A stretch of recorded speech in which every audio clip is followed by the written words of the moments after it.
What's going on, guys? My name is Mr. Hurricane, and today, perhaps the biggest news of the offseason so far has been made with the Minnesota Vikings reportedly trading Percy Harvin to the Seattle Seahawks for 3 picks.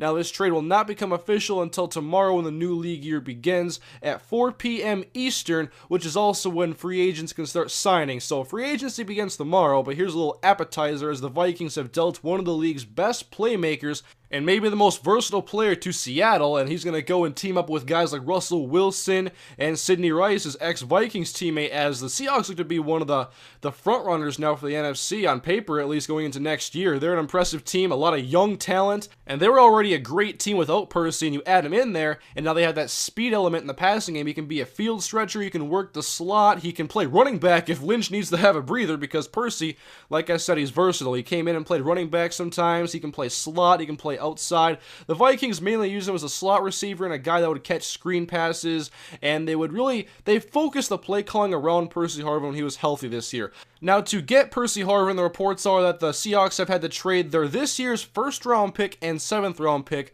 along with a mid-round pick next year in 2014.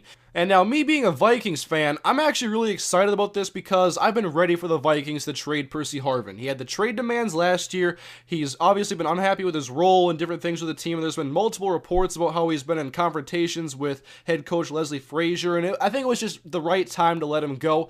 The only thing I thought that would stop the Vikings from trading him were that they wouldn't get a fair trade offer and they wouldn't just want to give him for scrap. But what I think happened is you have teams like Seattle, maybe San Francisco, maybe New England, and there's a good chance all 3 of those teams wanted Percy, and so the price gets driven up and the Vikings get a very good deal for Percy Harvin, a guy who's known for being injury prone and I don't want to say a diva receiver, but Percy Harvin, he has his risks, and obviously Seattle has to pay him number 1 receiver money. He wants like around 10 to 12 million a year, and they already have a guy, Sidney Rice, who's already getting paid a hefty amount, whom they already got from Minnesota, by the way.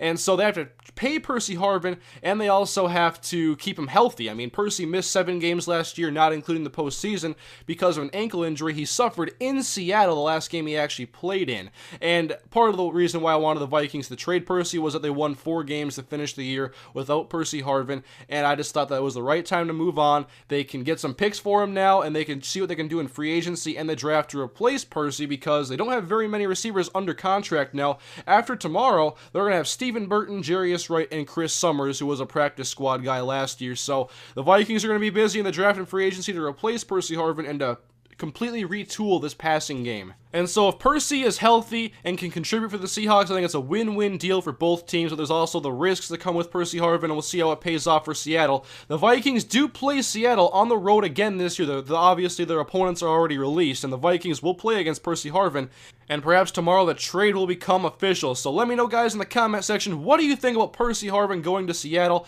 It's a big risk, but it could pay off in a big way. And how do the Vikings fix this receiving core now? They have a lot of options, especially with 2 first-round picks at 23 and 25 overall. Anyways, guys, I'll have some more coming your way maybe tomorrow with free agency beginning in the new league year, but we'll see what happens, guys. I'll see you next time. Have a great day.